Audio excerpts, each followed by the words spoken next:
श्री शिवाय नमस्तुभ्यम। स्वागत है आप सभी का एक बार फिर से। मेरे देवाधिदेव महादेव आप व आपके परिवार पर अपनी कृपा दृष्टि सदा सर्वदा बनाए रखें।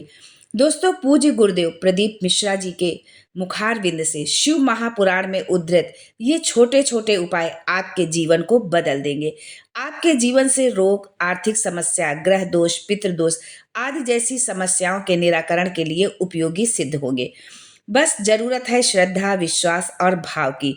मेरे देवाधिदेव महादेव अविनाशी कैलासी, मेरे औघड़दानी त्रिकालदर्शी आपके जीवन की समस्त समस्याओं को, समस्त दुखों का निवारण करें, यही महादेव से कामना है। दोस्तों, अगर वीडियो अच्छा लगे तो लाइक, शेयर, सब्सक्राइब करना बिल्कुल ना भूलें। साथ ही कमेंट्स में श्री शिवाय नमस्तुभ्यम जरूर लिखें। महादेव आपका कल्याण करें। दोस्तों, यदि आप छोटा या बड़ा कोई भी व्यापार करते हैं, व्यापार चल नहीं रहा, ग्राहक आ नहीं रहे, आप निराश हताश हो रहे हैं, आंखों में आंसू है कि अब क्या करें, परिवार का भरण पोषण कैसे होगा, परिवार बच्चों की जिम्मेदारी कैसे उठा पाएंगे, जो धन था वो तो इस व्यापार में लगा दिया, अब अगर ये नहीं चलेगा तो हम क्या करेंगे। ऐसी विकट परिस्थिति में मेरा एक एक भाई से निवेदन है कि उस समय आपको रोना नहीं है, हताश नहीं होना है, दुखी नहीं होना है। जिन जिन के व्यापार चलते हैं, दुकान है, उन माताओं से निवेदन है कि आप अपने शंकर भगवान के मंदिर में जहां जल चढ़ाने आप जाओ तो थोड़ा सा जल एक कटोरी में या लोटे में आप जरूर लेके आए। उस जल को एक छोटी सी डिब्बी में भरकर आप अपने पति को दे दो जब वो अपने दुकान को जाए, और बोलो दुकान पर जब प्रवेश करना तो थोड़ा सा जल छीट देना, मेरा बाबा स्वयं आएगा आपका भंडार भरने के लिए। मान लीजिए पति वो डिब्बी लाने को भूल गया, तो 2-3 डिब्बी इस तरह की आप बना लीजिए, रख लीजिए कि डिब्बी में जल भर कर और उसको पन्नी में बांध के आप अपने पति को दे दें। रुमाल, मोबाइल, दुकान का सामान सब ले जाते हैं, उसके साथ में ये डिब्बी भी ले जाना।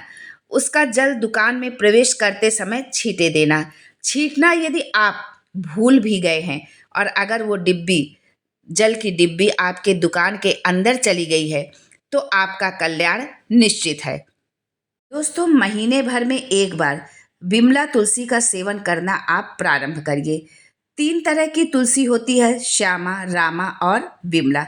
विमला तुलसी एक ऐसी तुलसी होती है जिसका मात्र जरा सा पत्ता यदि आप मुख में शंकर का नाम लेकर खा लें तो चाहे आप पूरे महीने कितना भी मीठा खाएं, नमकीन खाएं, आपकी शुगर लेवल एकदम सही रहेगी। यहाँ तक कि जो भाई बहन माताएं इंजेक्शन लगवा रही हैं, टेबलेट खा रहे हैं, वो भी छूट जाएगा। शास्त्र नीति से भगवान शिव पर तुलसी नहीं चढ़ाई जाती, पर यदि आप भोलेनाथ का स्मरण करके जरा सी विमला तुलसी खा लेते हैं तो शुगर लेवल एकदम सही रहेगी। विमला तुलसी खाने का तरीका क्या है ये भी हम जान लेते हैं, और विमला तुलसी क्या है, कैसे हम पहचाने कि ये विमला तुलसी है, ये भी जानना बहुत ज़रूरी है। विमला तुलसी खाने के बाद आप शक्कर भी खाएंगे तो पानी जैसा लगेगा, गुड़ भी खाएंगे तो पानी जैसा लगेगा।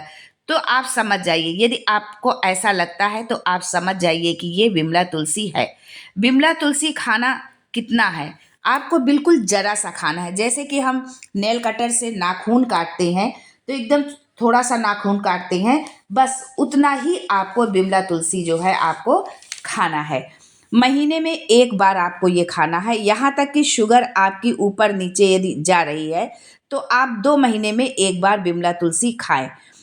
खूब मीठा आप खाइए, डॉक्टर से आप चेक कराइए, घर में यदि आपके मशीन है तो आप स्वयं भी चेक करिए, लेकिन शुगर आपकी एकदम लेवल पर मिलेगी। मान लीजिए कि विमला तुलसी नहीं मिल रही है, तब फिर क्या करें। जब तक यदि मान लो विमला तुलसी आपको नहीं मिलती है और आप शुगर के पेशेंट हैं, आपको बहुत दिक्कत है, तब आपको क्या करना है। शिवरात्रि के दिन सांबर फली की जो पत्तियां होती हैं उसके 31 झूमर शंकर भगवान को समर्पित कर दे। उसकी पत्तियों के 31 झूमर भगवान शंकर को आपको समर्पित करना है शिवरात्रि के दिन। और साल भर में जो है हर महीने शिवरात्रि आती है, आप किसी भी शिवरात्रि को ये उपाय कर सकते हैं। और रात्रि के 12 बजे कोई भी शिवरात्रि को आप ये उपाय करें।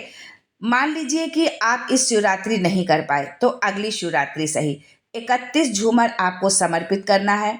उस झूमर को उठाकर लाएं। पानी चढ़ाने के बाद में पहले आप झूमर समर्पित करें पत्नियों का, और उसके बाद में जल चढ़ाएं जो है।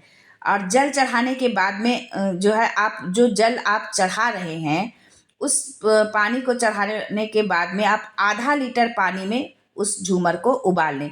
मतलब झूमर चढ़ाएं, फिर उसके बाद में पानी चढ़ा दें और उस झूमर को ला करके आप एक आधा लीटर पानी में उसको आप उबाल लें। और जब वो आधा बचे, यानी कि जब वो 250 ग्राम पानी बचे, तो ठंडा उसको कर लें अच्छे से। ठंडा करके कपड़े से छान लें कि उसमें पत्तियां वगैरह ना बची हों। छान कर एक पात्र में आप ले करके रख लें। पर ये ध्यान रखें कि जिस पात्र में आप रखें वो पात्र तांबे का पात्र ना हो। शेष आप किसी भी पात्र में रख सकते हैं, स्टील का, पीतल का, कांसा का, चांदी का, जो भी पात्र हो उसमें ठंडा करके आप उस पानी को भर लें। और उसी रात उस पानी से शिव जी का अभिषेक करें। नीचे आप एक पात्र लगा लें। जब आप अभिषेक करें तो जहाँ से जल गिरता है उस जलहरी के नीचे आप एक पात्र रख लें और उसी पात्र में उसे आप झेल लें, रख लें जो है। 15 दिन तक सुबह खाली पेट उस जल को पीना आप चालू कर दीजिए। आपकी शुगर लेवल 6 महीने तक बिल्कुल सही रहेगी, आपको कोई दिक्कत नहीं होगी। आप चाहे कितना भी मीठा क्यों ना खाएं। जिनकी भाग्य रेखा उल्टी चल रही हो, बृहस्पति चमक ही ना रहा हो, जिस काम में हाथ डालते हैं वो पूरा ही नहीं होता है, तो एक बार काशी जाना बृहस्पतेश्वर महादेव के मंदिर में, और जो है वहां पर उनकी पूजा आराधना जरूर करना। आपका भाग्य चमक उठेगा। जिस व्यक्ति को ज्यादा क्रोध आता है, जो बच्चे ज्यादा चिड़चिड़ करते हैं, बोलने में कुछ भी कह देते हैं, उनके लिए स्कंद पुराण लिंग पुराण के अंतर्गत लिखा गया है कि 5 बेलपत्र ले लें और बेलपत्र की जो डंडी होती है, पीछे का जो भाग होता है, वो भगवान शंकर के चरणार बिंद के में, अर्थात जहां से जल गिरता है, अशोक सुंदरी का जो स्थान है उसके पीछे, अर्थात जहां से जल गिर रहा है आखिरी का सिरा, उस जगह पर 5 डंडियों को हाटकेश्वर महादेव का नाम लेकर 5 डंडियों को किसी भी शिवरात्रि पर उस स्थान पर शिवरात्रि के दिन रख दीजिए। हर महीने शिवरात्रि आती है, किसी भी शिवरात्रि को आप रखिए और 1 लोटा पानी समर्पित कर दीजिए। पहले वो डंडी रखिए और उसके बाद जो है 1 लोटा पानी शिवलिंग पर आप चढ़ाइए। जिस व्यक्ति को क्रोध आता है, आप शब्द कहता हो, ताने देता हो, या बहुत क्रोध हो रहा हो, घर एकदम लुट रहा हो, टूट रहा हो, बर्बाद हो रहा हो, जल चढ़ाते समय जितनी डंडियां गिर जाएं उतनी डंडियों को उठाकर आप ले आए भोजन में, या जैसे ही उन डंडियों को आप पीस ले जो है, पीसने के बाद जो क्रोध आने वाला व्यक्ति है, जिस व्यक्ति को बहुत क्रोध आता है, उसको आप खिला दे। उसके बाद कभी वो जिंदगी में क्रोध नहीं कर पाएगा। यही उपाय एक जगह और काम आता है। अगर हमारे घर की बेटी या बेटे गलत जगह पर संबंध कर रहे हो और कहना नहीं मान रहे हो, समझा समझा कर आप हार गए हैं कि वो ठीक नहीं है, पर वो मानने पर वो नहीं मान रहे हैं, तो भी ये उपाय वहां पर भी काम आता है। मान लीजिए किडनी या लीवर में कोई प्रॉब्लम है तो सूजन आ जाती है। यदि किडनी और लीवर में हमारे कुछ प्रॉब्लम होती है तो हमारे पैरों में, हमारे शरीर में सूजन आ जाती है। हाथ सूज जाता है, पैर सूज जाता है, सूजन ठीक ही नहीं हो रहा है, शरीर चल ही नहीं रहा है, तो शास्त्र कहता है कि 5 पीपल के पत्ते, 5 बेल पत्र के पत्ते, इन पांचों पत्तों को लेकर बड़े प्रेम के साथ शमी के वृक्ष के नीचे जाइए और शमी के वृक्ष के नीचे 1 लोटे जल के अंदर इसको डाल दीजिए। डालने के बाद एक पात्र शनि के वृक्ष के नीचे और रखिए, खाली पात्र। उस पात्र में श्री शिवाय नमस्तुभ्यम शिव महापुराण का मूल मंत्र बोलकर अवधूतेश्वर महादेव का आप स्मरण करें। अवधूतेश्वर महादेव का नाम लेकर उस जल को धीरे धीरे आप चढ़ाइए। पर शास्त्र कहता है कि पीपल का पत्ता, बेलपत्र का पत्ता जो आपने डाला है, उससे पानी में कम से कम 20 मिनट तक गला होना चाहिए, डला हुआ होना चाहिए। उसके बाद उसको आप समर्पित करें। कोई मूर्ति नहीं रखना है, कोई स्वरूप नहीं बनाना है, बस पात्र में आपको जल डालना है और उस जल को उसी शमी पेड़ के नीचे पीकर आप आ जाइए। लगभग 2.5 घंटे के अंदर जितनी भी सूझन होगी वो सारी सूझन आपकी समाप्त हो जाएगी। आज के लिए बस इतना ही।